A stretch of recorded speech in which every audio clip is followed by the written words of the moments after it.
Have you ever been in a room with someone and felt an inexplicable shift, a sudden drain in your energy, a tension in your shoulders, a quiet sense of unease that you couldn't logically explain?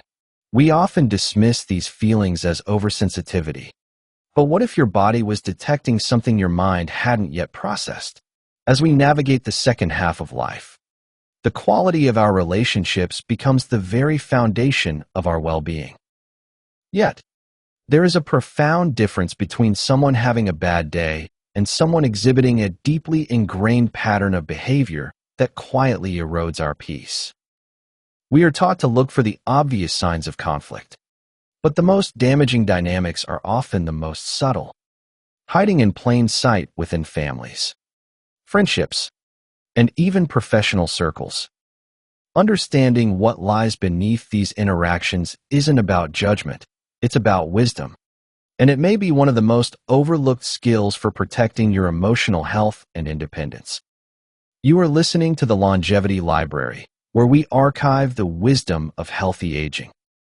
Recognizing toxic individuals, a guide for emotional protection, understanding the nature of harmful personalities. Human relationships form the foundation of a fulfilling life, particularly as we age and the quality of our connections becomes increasingly important for our well-being. Yet not every person we encounter brings positive energy into our lives. Some individuals consistently leave us feeling drained, anxious, or diminished.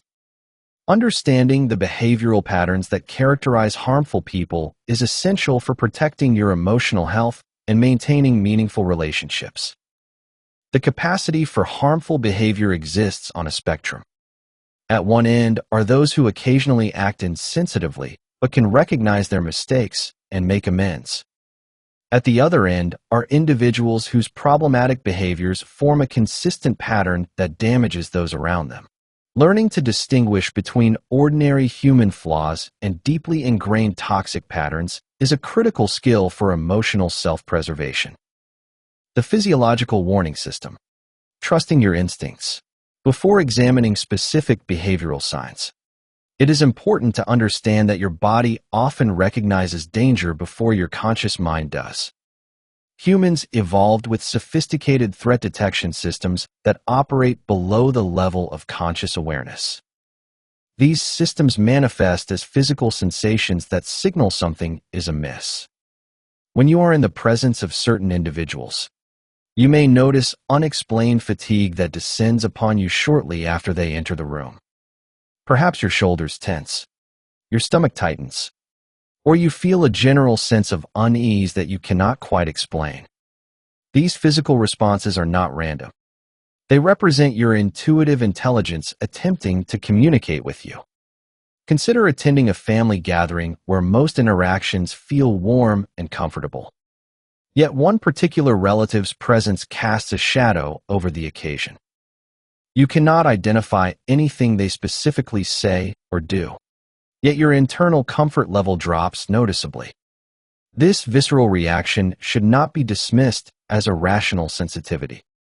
Your nervous system may be detecting subtle cues of threat that your conscious mind has not yet processed. Similarly, a colleague at work may never have behaved overtly hostile toward you, yet their proximity consistently elevates your anxiety and drains your energy. The room feels different when they enter. Conversations become stilted. Your natural ease evaporates. These physical sensations serve as an internal compass, alerting you to potential danger before you have logical proof that danger exists. Learning to honor these signals is not about being judgmental toward others. It is about respecting the wisdom of your own nervous system. When you feel consistently uncomfortable around someone, your body is asking you to pay attention and gather more information before extending trust. The absence of empathy. A core deficit. Empathy represents one of the most fundamental capacities for healthy human relationship. It allows us to understand and resonate with the emotional experiences of others. When empathy is absent, relationships become one-sided and potentially harmful. Individuals lacking empathy remain unmoved by the joys and sorrows of those around them.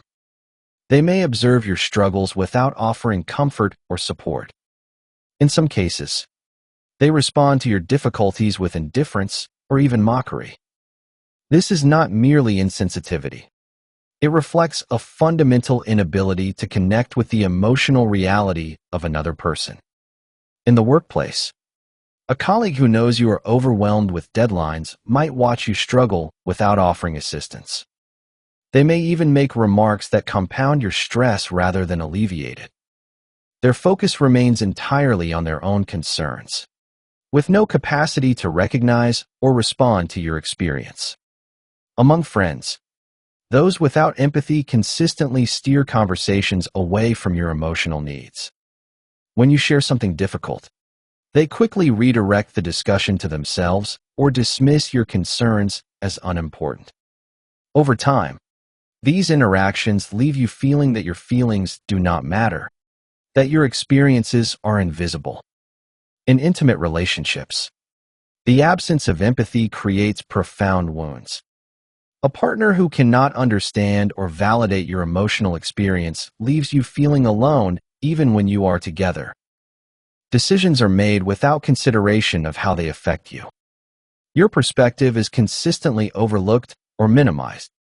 The pattern of self-centered decision-making characteristic of those lacking empathy extends to all areas of interaction. They cancel plans without regard for your inconvenience. They make insensitive remarks without noticing the hurt they cause. They remain oblivious to the ripple effects of their actions on the lives of others. Recognizing this absence is crucial for assessing the health of any relationship. When someone consistently demonstrates an inability to connect with your emotional experience, you face a fundamental limitation in what that relationship can provide. Establishing boundaries becomes essential, as does evaluating whether continued investment in the relationship serves your well-being. The pleasure in others' pain. Among the most troubling indicators of a harmful personality is the tendency to derive satisfaction from witnessing the suffering of others. This response reveals a callousness that goes beyond simple lack of empathy into something more actively destructive. Individuals who exhibit this trait may laugh at others' hardships or smile at another's distress. Their reaction to misfortune is not concern or compassion, but something closer to entertainment. This response is not limited to strangers or casual acquaintances. It can emerge in relationships where you would reasonably expect support. Consider a coworker who, instead of offering assistance when you are overwhelmed, mocks your predicament or chuckles at your frustration. The humor they find in your difficulty reveals an underlying orientation toward your experience. Similarly, a friend who learns of your struggles and responds with jokes at your expense rather than offers of support is demonstrating something significant about their character. More concerning are those who actively create adverse situations specifically to watch others struggle. They may spread malicious gossip and observe the resulting social damage with satisfaction. They might instigate conflicts between others and derive pleasure from watching the turmoil unfold. Some manipulate circumstances specifically to watch others squirm, treating human suffering as a form of entertainment. This behavior stems from a deeply disturbed psychological orientation. The suffering of others provides something these individuals need or enjoy. Recognizing this pattern early is essential because those who derive pleasure from others' pain are likely to seek out or create opportunities to experience that pleasure again. Protecting yourself from such individuals requires distance. You cannot reform someone who finds satisfaction in your suffering through kindness or understanding. The only effective response is to limit your exposure to them and build relationships with those who respond to your difficulties with genuine compassion and support. The compulsion to control. Some individuals exhibit a deep-seated need to control not only their own lives, but the lives of those around them. This need stems not from genuine concern for your welfare, but from an inability to tolerate uncertainty or relinquish power. These individuals cannot bear the possibility that events might unfold outside their direction. Your autonomy threatens their sense of security and authority. They therefore impose their will on situations and people with relentless determination. Every detail is scrutinized. Every decision is questioned, not because they have valuable input to offer, but because they cannot tolerate your independent action. In the workplace, this manifests as the overbearing boss who micromanages every task.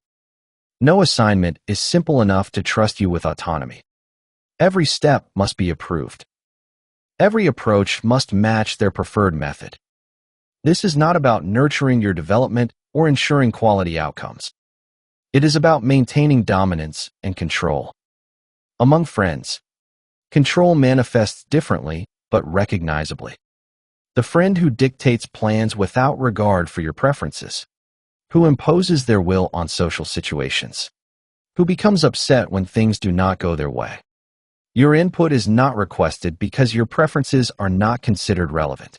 In romantic relationships, controlling behavior can escalate significantly. A partner may monitor your activities, question your whereabouts, or express disapproval of your friendships. They may frame this as concern or protection, but the effect is the same. Your independence is gradually restricted. Your world becomes smaller.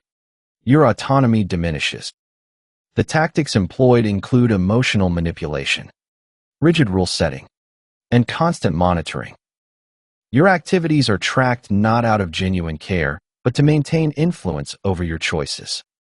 This manipulation can extend to affecting your other relationships, as the controlling individual seeks to isolate you from alternative sources of support and perspective. Living under constant scrutiny exacts an emotional toll. Trust erodes. Personal growth stalls. You feel trapped and powerless, uncertain how you arrived in this position and unsure how to reclaim your autonomy. Recognizing these dynamics is the first step toward protecting yourself. Establishing clear boundaries becomes essential, as does taking decisive action to assert your independence and preserve your well-being. The refusal to take responsibility. One of the most consistent patterns among harmful individuals is their refusal to accept responsibility for their actions. When things go wrong, they possess a remarkable ability to shift blame onto others, often positioning themselves as victims in scenarios of their own making. This pattern creates a toxic environment that unfairly burdens those around them. Mistakes that originate with them somehow become your fault. Problems they create become your responsibility to solve. You may find yourself repeatedly cleaning up messes you did not make or apologizing for situations you did not cause. In professional settings, this manifests when a colleague makes a critical error on an important project. Rather than owning their mistake, they deflect blame onto you or another team member. They may claim misunderstanding, suggest you provided incorrect information, or imply that your actions contributed to their error. The actual facts of the situation become secondary to their need to avoid accountability. Among friends, those who refuse responsibility create a pattern of perpetual crisis. They are frequently in trouble, yet never acknowledge their role in creating these predicaments. When they are late, it is always traffic or circumstances beyond their control. When they face personal setbacks, it is always someone else's fault. They become masters of the perpetual victim narrative. Always innocent. Always wrong. These individuals possess remarkable skill at manipulating situations to their advantage. You may find yourself apologizing for incidents you had no hand in, gradually assuming responsibility for their failings. This pattern chips away at your self-esteem and emotional well-being, as you internalize blame that rightfully belongs elsewhere. The cumulative effect of repeated exposure to such behavior is emotional exhaustion. You become entangled in cycles of unwarranted guilt, constantly defending yourself against accusations that have no basis in reality. Your energy is drained by situations that should not involve you at all. Recognizing this pattern is essential for safeguarding your mental health. When you identify someone who habitually evades accountability, you must evaluate what continued relationship with them costs you. Surrounding yourself with those who value integrity and take responsibility for their actions creates an environment where mutual respect can thrive. The pattern of habitual deception. Truthfulness forms the foundation of trust in any relationship. When someone habitually lies, they demonstrate a fundamental disregard for this foundation and for the people who depend on it. Habitual liars fabricate falsehoods with remarkable ease. Some do so to serve their interests, crafting narratives that position them favorably or protect them from consequences. Others lie simply for amusement, deriving satisfaction from the manipulation itself. In either case, the effect on those deceived is the same. Trust is eroded, reality becomes uncertain, and genuine connection becomes impossible. In professional contexts, the habitual liar may consistently embellish their achievements, weaving intricate tales to garner praise and recognition that their actual work does not merit. Colleagues gradually learn that what this person says cannot be trusted, that their accounts of events are unreliable, that their promises mean nothing. Among friends, deception may take the form of excuses designed to avoid commitments or explanations crafted to escape responsibility. Plans are canceled with elaborate stories that may or may not contain elements of truth. Trust, once compromised by such patterns, is difficult to rebuild. In intimate relationships, deception becomes particularly damaging. A partner who fabricates emotions or intentions manipulates your feelings and undermines your ability to make informed decisions about the relationship. You cannot respond authentically to a situation when you do not know what is unsure. Your choices are based on false information, leading you in directions you would not have chosen had you known the truth. Some habitual liars also spread false rumors or misinformation among friends or colleagues. They may derive satisfaction from the chaos created by their deception, watching from the sidelines as others react to information they know to be false. This represents a particularly cruel form of manipulation, treating others' emotional responses as entertainment. Initially, individual lies may seem inconsequential. A small exaggeration here, a minor omission there. But the cumulative effect is corrosive. Continuous deception fosters an atmosphere of suspicion and disillusionment. You begin questioning everything, uncertain what portions of your shared reality can be trusted. When confronted with habitual deception, you must reassess whether meaningful connection is possible. Authenticity and honesty form the bedrock of genuine relationships. Those unable to offer these basics cannot participate in the kind of mutual trust that meaningful connection requires. The complete absence of remorse. Related to the refusal of responsibility is the absence of remorse. Individuals with harmful patterns not only avoid accountability, but also feel no genuine guilt for the harm they inflict on others. When confronted with their actions, they do not experience the normal human response of regret or concern for those they have hurt. Instead, they skillfully twist situations to make you doubt your own reality. When you point out how their behavior has affected you, they may deny that the behavior occurred, minimize its significance, or suggest that you are overreacting. Your legitimate concerns become evidence of your sensitivity rather than their misconduct. Consider the colleague who consistently takes credit for your work. When you confront them, expecting some acknowledgement of the situation, they instead brush off your concerns with explanations designed to make you question yourself. "I was just helping you present it better," they might say. Or, "You wouldn't have done it as well on your own." Their response showcases not only lack of empathy, but active manipulation designed to protect their position. Among friends, the absence of remorse appears when you address hurtful remarks or jokes made at your expense. rather than acknowledging the impact of their words. They dismiss your feelings with casual responses. "You're too sensitive," they say, or they laugh off your concerns as though you are being unreasonable. Your pain is not recognized because recognizing it would require them to feel something they are incapable of feeling. These individuals excel at emotional manipulation through role reversal. If you point out their mistakes or hurtful behavior, they swiftly shift gears to cast themselves as victims. Suddenly you are the one who is being unfair, who is causing trouble, who is making them feel bad.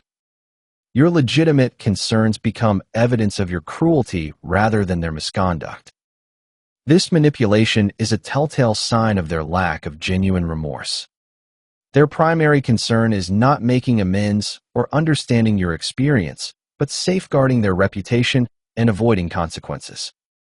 The harm they have caused you is irrelevant compared to the threat your complaint poses to their self-image. Identifying this absence of remorse is crucial because it predicts future behavior. People who feel no guilt for their actions are likely to repeat them. Without the internal deterrent that remorse provides, there is nothing to prevent them from causing harm again when circumstances allow. Recognizing this trait and establishing firm boundaries are essential steps toward protecting yourself. Open cruelty in words and actions. Some individuals exhibit cruelty openly and unapologetically. They inflict pain on others through words and actions without hesitation and often with apparent satisfaction. This is not subtle manipulation or indirect harm. It is direct, recognizable cruelty. In workplace settings, such individuals do not hold back from making cutting remarks or publicly humiliating others. They may point out your mistakes during meetings not to help correct them, but to belittle you. They mock contributions, deride suggestions, and generally create an atmosphere where others feel diminished. Their intention is not constructive feedback, but active harm. Among family members, cruelty can manifest as persistent criticism that never transforms into support. A family member may consistently disparage your choices, your appearance, your accomplishments. Their comments are designed not to help you improve, but to undermine your confidence and assert their dominance. Nothing you do meets their standards because their standards exist not as genuine benchmarks, but as weapons. Cruelty can also manifest in subtle, yet insidious ways.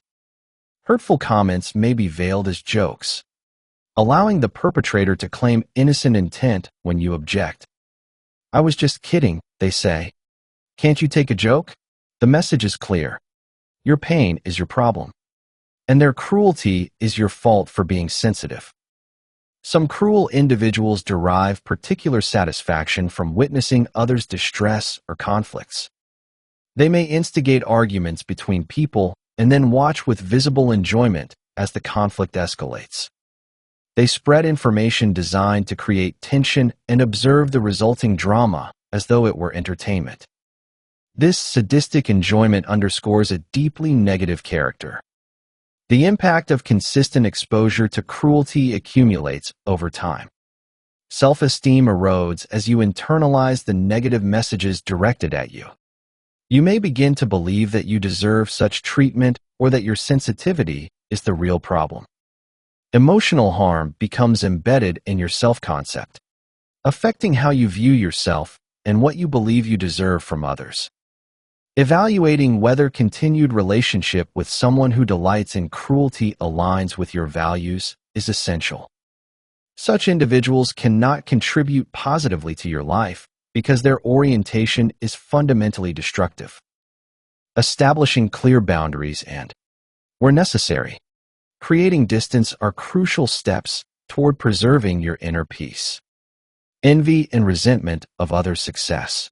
Individuals consumed by envy and resentment reveal themselves through their response to others' success and happiness. They struggle genuinely to celebrate achievements that are not their own, and their reactions to your good fortune can be particularly revealing. When you share positive news, pay attention to the response. A coworker who, upon learning of your promotion, offers not congratulations, but disparaging remarks is showing you something important. Their envy exposes an inability to rejoice in another's accomplishment. They may suggest you were lucky, imply that others were more deserving, or spread rumors about how you achieved your success. Among friends, the pattern may be more subtle. Someone who offers genuine support during difficult times may exhibit distance or negativity when you share good news. Their support is conditional on your struggle. When you thrive, their warmth diminishes.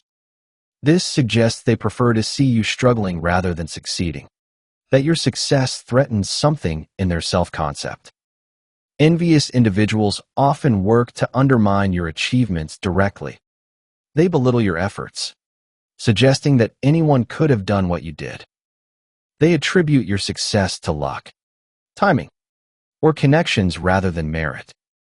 Your accomplishments become smaller in the retelling, diminished by their need to protect their own sense of worth. Some respond to your success by inflating their own achievements in comparison. They cannot simply be happy for you because your success triggers comparison. They must establish that their accomplishments are greater, their challenges more significant, their path more difficult. Every conversation becomes a competition you did not know you were entering. The underlying dynamic is insecurity. Those secure in their own worth can celebrate others' success without feeling threatened. Those whose self-worth depends on being superior to others cannot tolerate anyone else's achievement. Your success diminishes them, and they respond accordingly. Recognizing these signs is crucial for deciphering others' true intentions. Relationships tainted by envy lack the foundation of genuine support necessary for meaningful connection. When you cannot share your joys without triggering negative responses, something essential is missing from the relationship. Evaluating these dynamics allows you to prioritize relationships with those who authentically celebrate your successes. Such individuals exist and are worth finding. Surrounding yourself with genuinely supportive people creates an environment where mutual respect and celebration of achievements thrive, contributing to overall well-being and happiness. Practical strategies for protection. Understanding these patterns is valuable only insofar as it informs action. Knowledge without application cannot protect you. Developing practical strategies for responding to harmful individuals is essential for maintaining emotional health.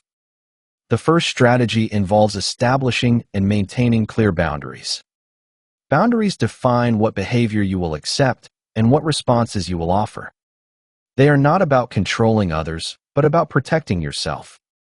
A boundary might involve limiting time spent with certain individuals, refusing to engage in certain topics, or ending conversations when they become harmful. Effective boundaries are specific and enforceable. Rather than, "I won't let you treat me badly," a boundary might be, "If you speak to me in that tone, I will end this conversation and we can talk later when we are both calm." Rather than, "Stop controlling me," a boundary might be, "I will make my own decisions about how I spend my time, and I am not available to discuss this further." The second strategy involves limiting exposure.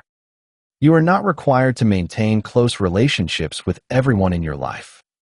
Some individuals may need to become more distant acquaintances rather than intimate friends.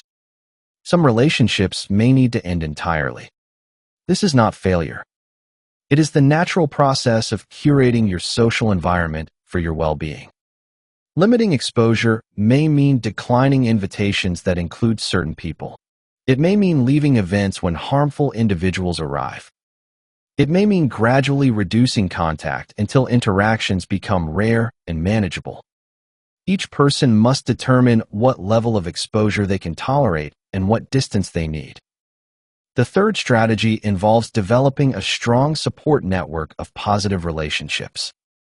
The presence of genuinely supportive individuals in your life provides perspective, validation, and emotional resources for dealing with difficult people. When you have experienced genuine kindness and support, You are less likely to accept harmful treatment from others. Invest time and energy in relationships that nourish you. Seek out those who demonstrate empathy. Take responsibility. Celebrate your successes. And respond to your difficulties with compassion. These relationships provide the standard against which others can be measured. When you know what healthy feels like, you are better able to recognize and reject what is not. The fourth strategy involves trusting your perceptions. If someone consistently leaves you feeling drained, anxious, or diminished, trust that experience. You do not need to prove that they are objectively harmful. Your experience of the relationship is valid data about whether it serves you. You are permitted to make decisions based on that experience without external validation. This is particularly important when dealing with individuals who are skilled at appearing benevolent to others while treating you poorly. The discrepancy between public perception and private experience can make you doubt yourself. Trust your private experience. It knows things that public perception cannot see. The fifth strategy involves accepting limitations. You cannot change other people. You cannot make someone empathetic who lacks empathy. You cannot make someone responsible who refuses accountability. You cannot make someone truthful who habitually lies. The only person you can change is yourself, primarily by changing what you accept and how you respond. This acceptance is not resignation. It is realism. It frees you from the exhausting project of trying to fix others and allows you to focus your energy where it can actually make a difference. On your own choices, your own boundaries, your own well-being. Conclusion: the importance of discernment. Discernment is the capacity to judge well. In the context of relationships, it involves recognizing the character of others and making wise decisions about who to trust and how deeply. This capacity develops through experience, reflection, and attention to the patterns described above. No one is perfectly consistent in their behavior. Everyone occasionally fails in empathy, avoids responsibility, or responds poorly to others' success. The question is not whether someone ever exhibits these behaviors, but whether these behaviors form a consistent pattern. Occasional failures can be addressed through communication and repair. Consistent patterns require different responses. The goal of discernment is not to become cynical or suspicious of everyone. That would be its own form of harm, cutting you off from the genuine connection that makes life meaningful. The goal is to become wise about human nature, able to recognize both the beautiful and the troubling, and to make choices that protect your capacity for openness while honoring your need for safety. As you move through relationships in this season of life, let your accumulated experience guide you. You have earned the wisdom that comes from decades of navigating human connections. Trust what you have learned. Honor what your body tells you. Pay attention to patterns over time. And remember that you are always entitled to prioritize your own peace. The people closest to you should make your life better, not harder. They should add to your energy rather than deplete it. They should celebrate your joys and comfort your sorrows. These are not unreasonable expectations. They are the baseline requirements for meaningful relationship. Anything less deserves your careful evaluation and, where necessary, your protective distance. The single most important takeaway is that discernment is not about building walls, but about curating a garden, ensuring the people closest to you nourish your spirit rather than deplete it. We invite you to reflect on your own experiences and share your thoughtful impressions in the comments below, as these conversations enrich the wisdom we all share. If you found value in this reflection, we welcome you to explore the other volumes in our library and to subscribe so you never miss an opportunity to gain new insights. This is the Longevity Library. Listen, learn, and live longer.